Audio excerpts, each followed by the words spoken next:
After transmigrating, I lived in seclusion for 10 years. By the time I came out, the plot had already reached its conclusion long ago. I've been looking for you for 10 years. Finally, I've found you. I transmigrated into a post-apocalyptic novel that I was reading. Out of all the things to transmigrate into, it just had to be a post-apocalyptic novel. The survival difficulty was max. The only fortunate thing was that I transmigrated half a year before the apocalypse started. Moreover, my identity was just a background character who didn't appear in the novel, an insignificant existence. I had no parents, but I had a house and a car. Immediately, I decided to quit my job, mortgage all my assets, and borrow money everywhere. After all, once the apocalypse came, money would be worthless. If I didn't spend it now, when would I? I prepared supplies and searched for a base where I could survive the apocalypse. Every day was fulfilling. Finally, I found an excellent location.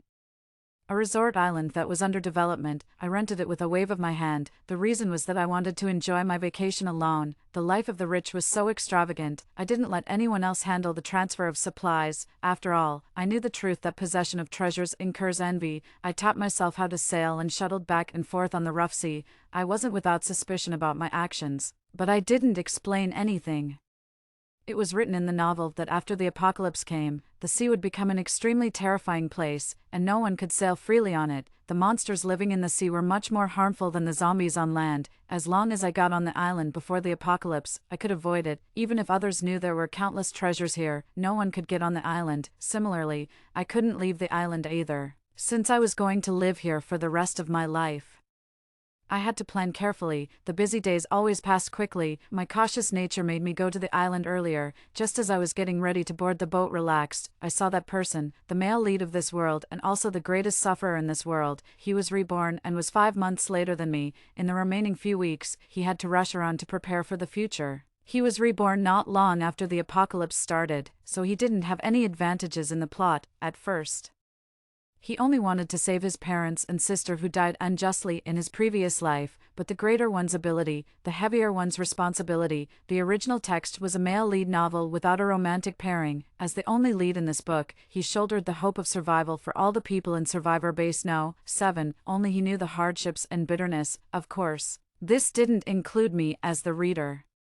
Thinking about those days and nights when I read the words and cried and laughed for the characters, the key in my coat pocket was making me a little uncomfortable. Making up my mind, I walked firmly towards that familiar yet strange man. He was arguing with the boat owner about something. I knew he wanted to borrow the boat to transport supplies, but the price hadn't been negotiated. The boat owner was asking for an exorbitant price, making this post-apocalyptic man who hadn't adapted to normal life itchy to hit someone. The veins on his arm were bulging. It could be seen that he was still trying hard to control himself. Just use my boat, you know how to sail, right? I threw the key in my hand, and it drew a graceful arc. His reaction was quick. He raised his hand and caught it before the key fell. The boat is over there, the one with Sea King written on it. After saying that, I turned around gracefully and left.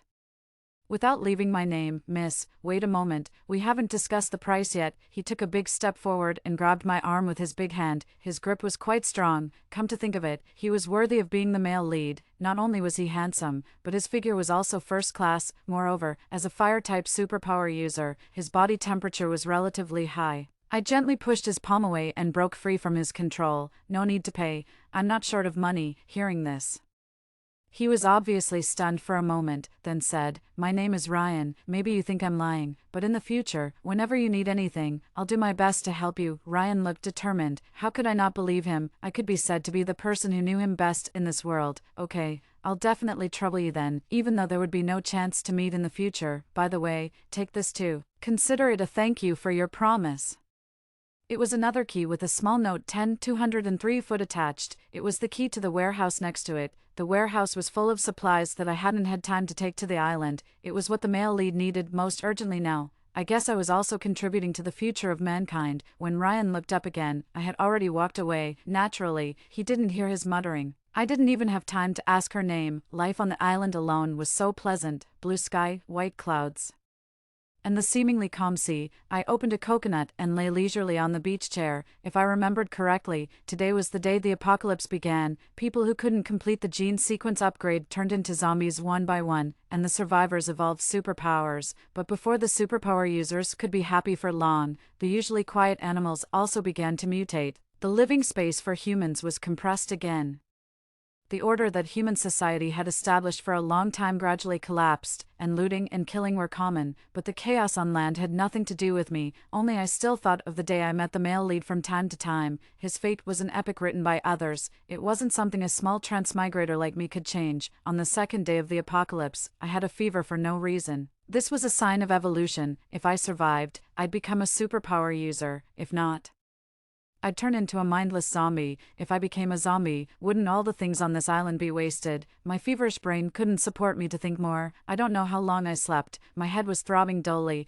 It seemed that I had survived the most difficult hurdle. I was quite curious about what kind of superpower a small cannon fodder like me could get. Like a middle school girl, I raised my palm and concentrated my mind. However, nothing happened. Well, I wasn't that expectant anymore.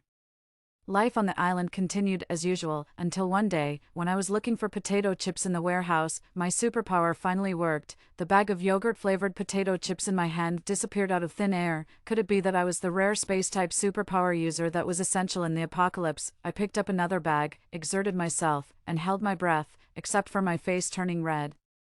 Nothing happened. Was it because I was using it the wrong way? I recalled my previous successful experience. At that time, I was daydreaming, thinking that the plot development outside probably reached the point where Ryan entered Survivor Base No. 7. Boom, the item in my hand disappeared again. I randomly picked up a box of yogurt. Ryan, as expected, it disappeared. Okay, I knew what my superpower was. Teleportation, as long as I thought of the other person.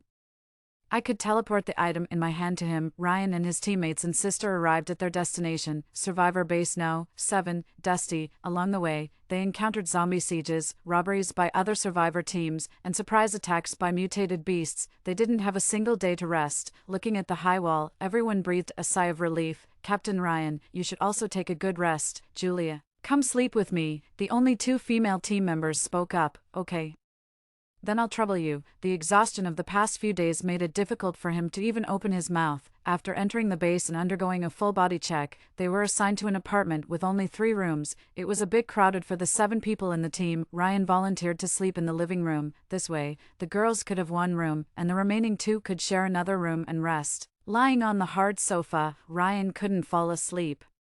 He just closed his eyes and pretended to sleep. The optimization of the body by superpowers was significant. The most obvious was that the 5 senses became sharper, even with his eyes closed. His perception of the outside world didn't weaken at all. This also greatly increased the probability of survival in the apocalypse, so when an unknown object fell towards him, he subconsciously reached out and grabbed it. The potato chip bag burst open. Potato chip crumbs got all over his head and face.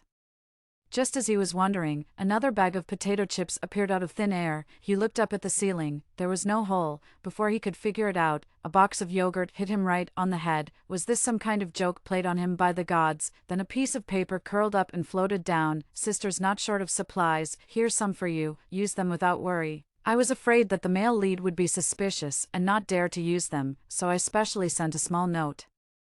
This should be okay now. I did a good deed and didn't leave my name. I hummed a tune and went back to my room to have a midnight snack. In the following days, I teleported things to him from time to time, such as the eggs that the hen had just laid in the morning, the tomatoes that had just been picked from the vegetable field, etc. I always chose around 8 or 9 in the evening. After all, the male lead had to go out and fight zombies during the day. Not everyone was as idle as me. But after being able to use my superpower, I was much more motivated to farm than before. Having someone to share the joy of my harvest made me full of energy every day. The members of Ryan's team clearly noticed the change in their captain. It was mainly reflected in his eagerness to get off work. People who entered the base needed to work to earn points and use the points to exchange for the number of days they could live in the base. This wasn't difficult for the people in Ryan's team. They were a team composed entirely of superpower users. Even Julia, the weakest among them, was a healing-type superpower user. They could completely rely on killing zombies and collecting crystal cores to obtain a large number of points and have no shortage of food and drink. But with the captain's serious and rigorous character, shouldn't he soak in the zombie horde every day to improve his strength? After the captain proposed to leave early again, the rest of the people held a small meeting. Do you think the captain has been a bit strange these days? Brother definitely has a problem, Julia, who knew him best among those present, said solemnly. Could it be that he's in love? Team member no. One glanced at the female team member next to him. I'm not, I didn't, don't talk nonsense. The female team member shook her head and waved her hands, denying it repeatedly. Also, he's been spending more time in the toilet recently. Team member no. Two reported. Could it be? Not possible. Maybe. The few of them looked at each other and nodded silently. Forget it. Anyway, we have a place to live now, and the food has improved. Let's not dwell on the captain's little problem. Ryan, who was sitting in the toilet waiting for today's airdrop, sneezed. At this time, he didn't know how the people outside were gossiping about him. 08. Who is the person sending the airdrops? Did she have any ulterior motives? These weren't questions Ryan needed to consider. He had already guessed the identity of that person. It was too easy to recognize. Her speaking and writing style hadn't changed. He didn't expect that he would still be receiving help from that girl in the apocalypse. Actually, it wasn't that he couldn't tell the others about the girl. He wasn't the kind of person who would hoard supplies and be selfish. Moreover, this way, he wouldn't need to rack his brains to find excuses when taking out those things, but for some reason, he hid it. And for this reason, he even changed his usual schedule. Guessing what kind of things he would receive today had become his only pleasure in the apocalypse, but today seemed to be a bit later than usual. The rest of the team members had also returned after finishing their tasks. Soon, there was an urgent knock on the door from team member No. 1 outside. Captain, are you done? I can't hold it anymore. There was nothing he could do. Ryan had to get up first. Was there nothing today? Could it be that she forgot, or did she not want to do such thankless things anymore? A sense of loss flashed through Ryan's heart. Pop, the familiar teleportation sound rang out. It was a novel with a pink and flowery cover. The overbearing president fell in love with me while I was running away with his baby. There was also a piece of paper clipped in the book, with the girl's round and cute handwriting on it. This book is so interesting. I got so caught up in reading that I forgot the time. Here, I'm giving it to you to enjoy. Captain, I'm so anxious. You still have the leisure to read a book in the toilet. You don't know that reading while on the toilet can. Finally satisfied, Ryan didn't pay attention to team member No. 1's nagging. The first year of the apocalypse was quite enjoyable. I had stored enough books on the island to last me the rest of my life. I lived a life of reading leisurely, farming, and raising chickens. Come to think of it, I had given the male lead quite a few books, all of which I had read, and attached my reading notes, looking at the marks on the wall that recorded the dates. Then I took out the original notes that I had written down based on my memory after transmigrating and had a look. The whole text had more than 2,000 chapters. I couldn't remember the details clearly, but I still had a deep impression of several major events. Probably in these few days, Survivor Base No. 7 would welcome its first zombie wave. It was led by an evolved zombie. It was described in the book that the evolved zombie had a period of weakness before attacking the base. It was the best time to kill it. I quickly got up from the bed. I tore a page from my notebook. Hesitated for a long time with my pen in hand, but didn't know whether I should tell the male lead or not. Sending supplies could still be explained, but how could I gain his trust in a situation like this? What if he questioned me, asking why I could predict the future but didn't tell others to let all mankind prepare in advance? Maybe I shouldn't write it. Anyway, as the lead of the book, Ryan could always turn danger into safety. It wouldn't be good if the plot development was affected because of my butterfly effect, but I couldn't completely act as if I knew nothing. I scratched my head and thought hard. I wrote one note after another, then I crumpled them all up and threw them on the floor. Before transmigrating, I was just an ordinary office worker. I couldn't save everyone. To put it further, I was a coward. I only considered myself and only wanted to consider myself. So I ruthlessly abandoned all the people on the continent and hid alone on the island to survive. But Ryan was different. The author described him as a perfect saint. He had no selfish desires and dedicated his whole life to the happiness of all mankind. Everyone respected and loved him, and he deserved it. Of course, this also included me as the reader. Captain, how much longer do we have to go? The female team member whose clothes were damp with dew couldn't help but speak up. Interrupting the silence, in the early hours of the morning, Ryan suddenly gathered everyone. Without saying much, he led the team members out of the base in a hurry. When they reached an abandoned ranch in the suburbs, they got off the vehicle and continued on foot. The ranch had long been deserted, and the wild grass had grown to half the height of a person. Ryan stepped over a ditch and looked up. When he saw the landmark building, he immediately turned around and made a hand gesture. Everyone stopped in their tracks and went on full alert. Suddenly, everyone's pupils constricted and their hairs stood on end. The intuition of the superpower users told them that there was a very dangerous monster gestating ahead. Its loyal subordinates would eliminate all interferences. Someone told me that an evolved zombie was gestating nearby. At first, I didn't believe it, but just to be safe, I came. Ryan said, looking around at everyone seriously. Now, even if I don't say it, you should feel it too. This place is very close to Survivor Base No. 7. We can't let it grow any further. We must nip the danger in the bud. This mission will surely be arduous. Whether to stay or leave is up to you to decide. Everyone looked at each other. Captain, you're really underestimating us. Yeah. Our team is the elite of the elites. After a grueling battle, Ryan's team finally won. Ryan, who blew off the head of the evolved zombie and retrieved its crystal core, became a highly sought-after figure in the base, but he just wanted to go home quickly and enjoy his little secret with her alone. I wrote to the male lead about the evolved zombie in a self-abandoned way, because I remembered that my superpower was one-sided. No matter how many thoughts the other person had, it was impossible for him to come and question me in person. Realizing this fact, I couldn't help but breathe a sigh of relief, but I also felt a bit lost. Did I make a wrong decision by coming to the island alone? People are social creatures, rabbits can die of loneliness, what about me? But it was too late to regret now. The sea had already become the paradise of those monsters from the abyss. Those were the existences that even the male lead didn't dare to provoke at the end of the story. How could I, a person with no offensive abilities at all, break through? I slapped my cheeks hard until they turned red. I should look on the bright side, shouldn't I? Right, I haven't prepared the things to send today yet. Why don't I make a cake by myself? It can be regarded as a celebration for their triumphant return. I remember I bought some baking books. This island was originally built for tourism. The electricity relied entirely on the wind power stations built on the island and in the sea. Part of the ones in the sea had been damaged, but the ones on the island were still operating as usual. Usually, I tried to save as much as possible. Today, I'll be extravagant for once. Anyway, the flour and cream would expire. It's better to use them up earlier and not feel bad about it. Because of accomplishing a major event, Ryan and his team gained a lot of prestige in Survivor Base No. 7. At the same time, they also passed on the experience of this operation to the surrounding bases. Each base strengthened the inspection of its own survival area. Accidentally, they avoided several incidents that might have dealt a devastating blow to mankind. Ryan suddenly became a heroic figure in the apocalypse, but only he knew that all of this should be attributed to a certain girl who silently contributed without asking for anything in return. Brother, now I have to queue up and get a number if I want to see you, Julia said playfully, sticking out her tongue. Only you are so talkative. Well, tell me, what's the matter?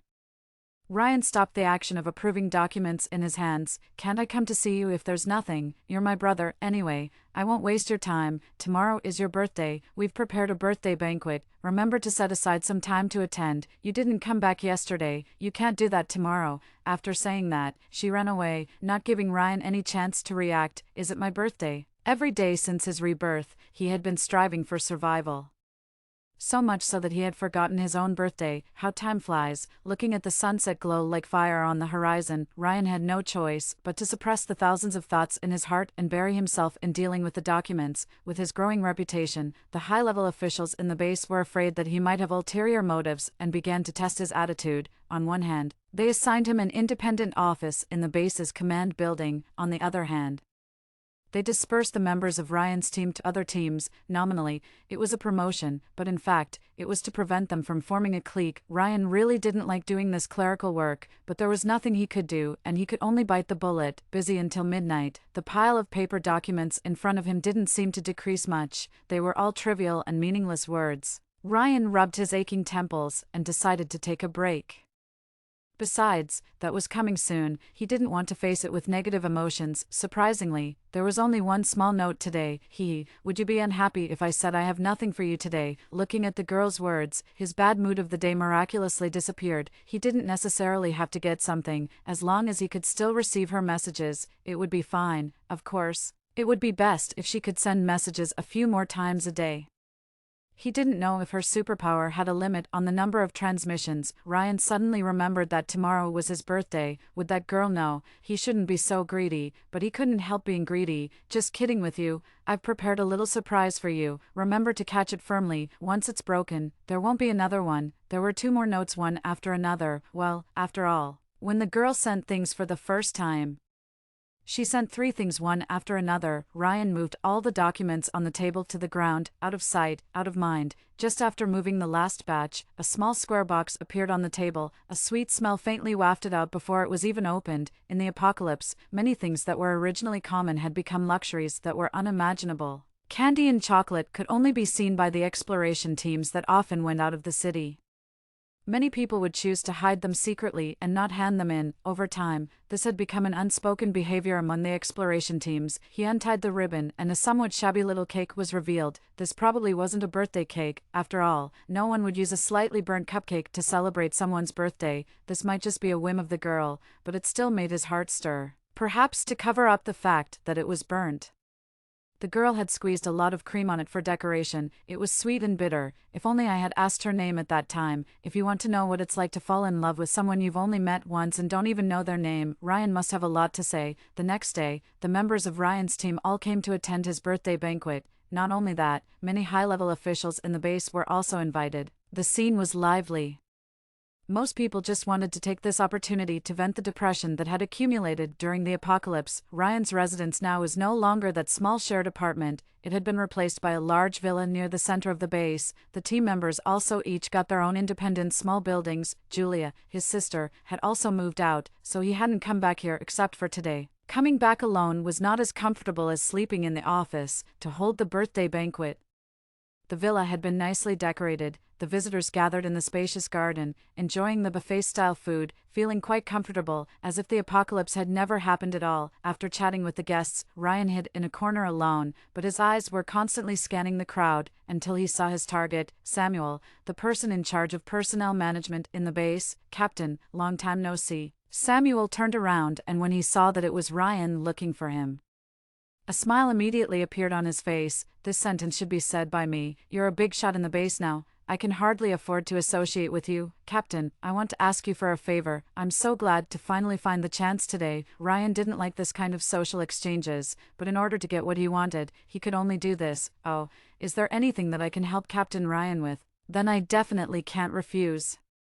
Samuel narrowed his shrewd little eyes behind his glasses. He couldn't miss this opportunity to do someone a favor. "Can you help me find someone? Let me guess. The person who can make Captain Ryan come to me to ask for help must be a woman, right?" Everyone in the base knew that Ryan only had his sister to depend on. His parents died on the first day of the mutation. The person he was looking for was definitely not a relative, so it could only be a lover.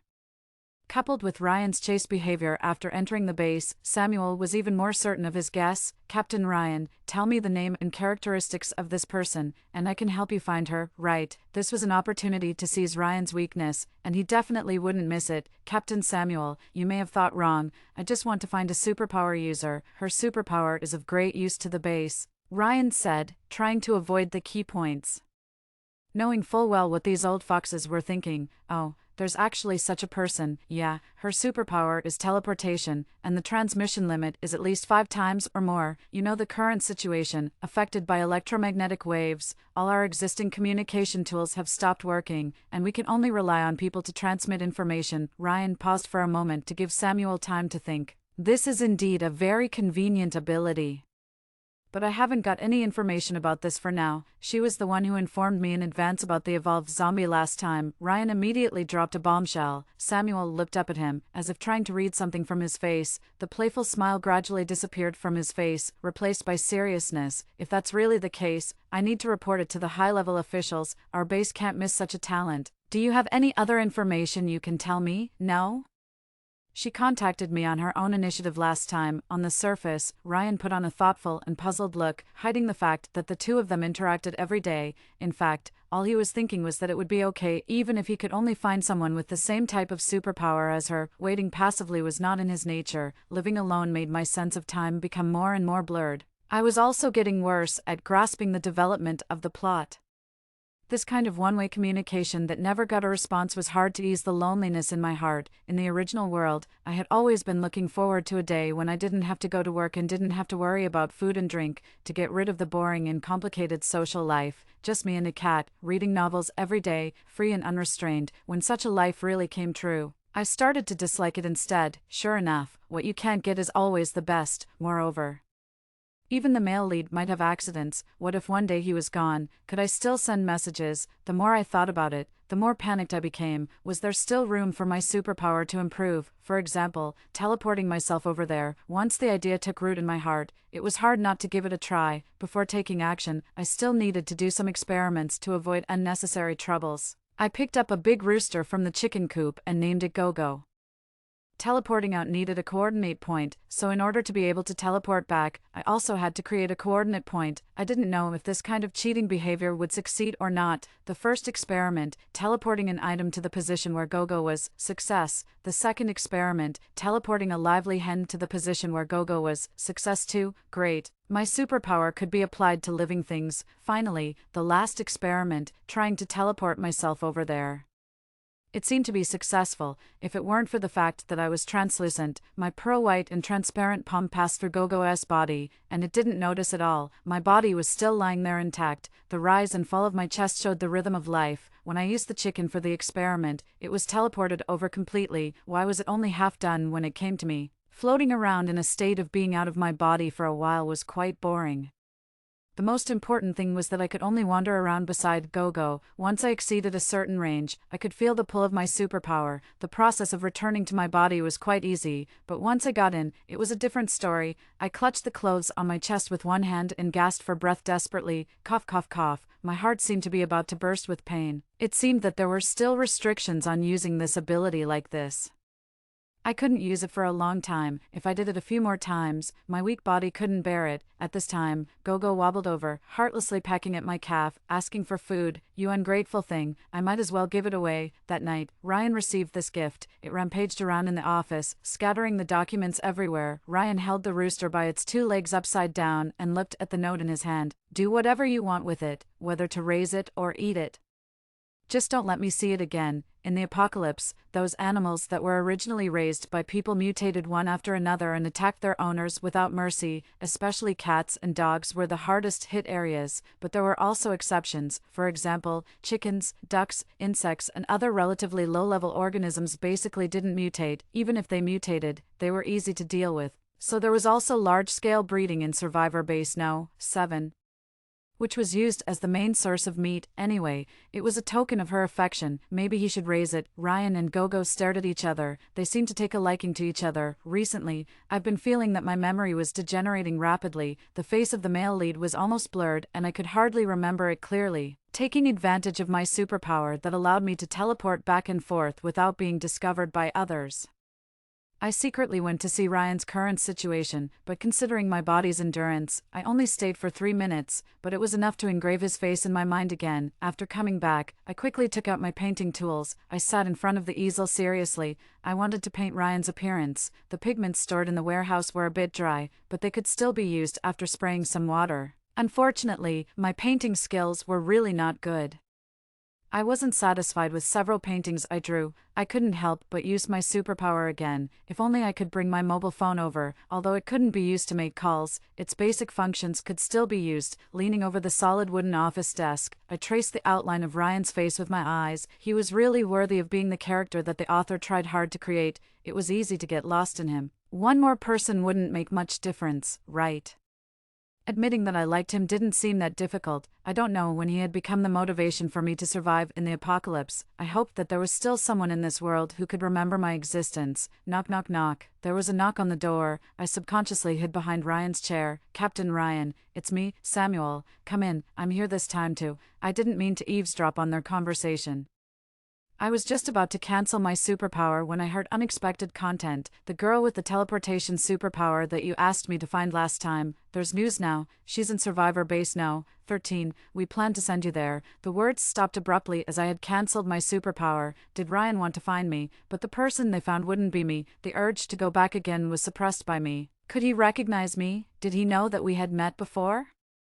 I seem to have never told him about this. Ryan and his group arrived at Survivor Base No. 13. After showing the official documents, they smoothly entered the base interior. The layout here was a bit different from that of Survivor Base No. 7 where they were from. The command building was right at the entrance, guarding all the residents here. Their target was already standing in front of the building. It was a gentle and elegant girl. A white dress was particularly conspicuous in the apocalypse. Are you Ryan? Captain Ryan, our leader has been waiting for you for a long time, follow me. After saying that, she turned around and went upstairs. No one knew exactly what Ryan and the leader talked about, only that when they left the command building, the girl who led the way also came out with them. Next, Miss Lydia will go back with us, we'll set off tomorrow, you can rest here for a day, feel free to move around. The group of people laughed and scattered. Captain Ryan, don't you want to take a look? This place is in the transit area of several major bases. There are many things that can't be seen outside, Lydia said softly. Miss Lydia, don't you need to pack your things? I've already prepared them before you came. Borrowing Lydia from Survivor Base No. 13 was already determined long ago. They came here to escort her safely. The price was that when they had information about something like an evolved zombie, they must pass the information to Survivor Base No. 13 through her in the first instance. You seem to have something to say to me. It was a statement. Ryan felt a bit nervous for no reason. He took a deep breath and made up his mind. I have something to ask Miss Lydia for help. I really can't wait until we go back to the base to say it. While speaking, he took out a mobile phone and something like a letter from his inner pocket. The mobile phone case was printed with a pink rabbit. Clearly a girl's. Could you help me pass this to the girl in the photo? Lydia was quite perceptive and roughly understood the situation. Tell me her name, and I can give it a try. Her name is Sarah. This mobile phone was sent over on the night when Ryan decided to set off. At first, he didn't understand what the girl meant. He didn't dare to casually check other people's privacy, but after 2 hours of insomnia, he was still honest enough to turn on the phone. There was no password and it directly entered the interface. The wallpaper was a selfie of the girl. Finally seeing the girl he had been longing for, Ryan felt infinite emotions in his heart. Since it was sent by her, it should be okay to look at other things, right? The photos in the album recorded her experiences one by one. Most of them were taken during the apocalypse, the cultivated fields, the raised poultry, and the occasional appearance of the sea in the pictures. Was she in a base near the sea now? Although the monsters in the sea were even more terrifying, the evolution also brought them huge limitations. They hated the land extremely. As long as it wasn't too close, there was basically no risk of being attacked. On the contrary, the mutated animals on land were afraid of the sea monsters and would rarely appear there, so quite a few bases were built not far from the sea. He secretly noted this down. That night, Ryan didn't fall asleep again. He stared at the phone until the battery ran out, and then got up to find a place to charge it. Most parts of the base now had electricity. This was all thanks to the existence of those electric-type superpower users. I keenly sensed the fluctuation of superpower. How could it be possible? There was definitely no one else on this island, looking in the direction where the energy was the strongest. A letter quietly floated down. It must have been sent by someone with the same superpower as me. Sarah was written on the recipient, and the sender was Ryan. The long paragraphs in the letter were all about daily trifles, which Ryan had written down one by one to share with me. It seemed that not being able to reply had made him suffocated. This time, he let it all out at once. Although they were all small things, I read them very carefully. The loneliness in my heart gradually dissipated in his words. The last sentence in the letter wrote, "Can I come to see you?" The feeling of being cautious was shown between the lines. It made me want to reply to him immediately, "Of course you can," but, no. In the evening, the people who had gone sightseeing everywhere returned to the place where they were staying one after another. Ryan was sitting on the sofa in the living room. The atmosphere was a bit depressing. Not knowing what was going on, the others had to push the deputy captain out. He was originally a member of Ryan's team, and this kind of thing should be handled by him. "Captain, you haven't rested yet?" The deputy captain asked a useless question as he didn't know how to start the conversation. Ryan rubbed the note in his hand, lost in thought. The deputy captain craned his neck but couldn't see what was written on it. "If I said I wanted to go out to sea, Captain, you're not sick, are you? No matter how powerful you are, you can't defeat those sea overlords. Or did you receive some news that those monsters are finally going to attack humans on land?" The deputy captain was a bit worried. He knew that Ryan had some special means and could predict dangers in advance. "No, it's nothing. I was just having a whim," he said so. But his thoughts were the opposite. He wanted to go. He wanted to go terribly. 3 years passed quickly and fulfillingly, since there was a way for two-way communication. Ryan and I had become closer and closer. I wasn't afraid of revealing wrong information due to information gaps anymore. The direction of the story in the book had quietly changed, and on the whole, it was developing in a better direction. He was responsible for using force to turn the situation around, and I was responsible for changing the plot, even though I, like a butterfly, had caused quite a stir. The major events stipulated in the book wouldn't disappear because of that. The two of us joined hands to nip the dangers in the bud. Has brother gone to find Lydia again? No. The captain is at Simon's place researching the signal station today. Do you need him for something? Julia was now the deputy head of the base's medical team. She was usually even busier than Ryan, nowadays. Except for official business, the two siblings hardly met. Actually, do you think Lydia and my brother are already together? No way. With the captain's personality, if they were together, he would definitely make it public. And Miss Lydia has said that the captain isn't her type. What? Do you want a sister-in-law to keep you in line? Look at my brother's age. It's time for him to find someone. He can't be delayed by work all the time. This year, the survival pressure on humans had become much smaller. 2 days ago, the base held a 100-couple wedding. This suddenly made Julia realize something. Her brother, as the most eligible bachelor in the base, still didn't have a girlfriend. When Lydia first came to their base, Ryan went to see her every day. For a while, people misunderstood that there was something between them, and some people with intentions were discouraged, even after Lydia publicly stated that they only had a working relationship and that the person she liked wasn't of that type. She still couldn't completely clear up the suspicion. What do you think of Mila? Do you think my brother will like her? Oh, that cute little assistant sister of yours. She's several years younger than you. The words, "it's not so good," weren't said aloud, but the meaning was conveyed. Julia immediately lost her spirits. Don't worry too much. Seeing that the other person's mood didn't improve, he had to whisper, "Okay, I'll let you in on a secret. Lauren is a girl. It's said that she had a good relationship with your brother before the apocalypse, so she has been helping us all along." The existence of Lauren was only known to the public a year ago. Survivor bases No. 7 and No. 13 could always solve problems or remind other bases to get prepared before dangers came. The high-level officials of all the bases had already noticed this. In the original text, there was a cult led by a fake Lauren that was wiped out before it could cause any trouble. Doesn't brother want to bring her back? Lauren's location is top secret. It mustn't be leaked. In other words, bringing her back would only increase the risk.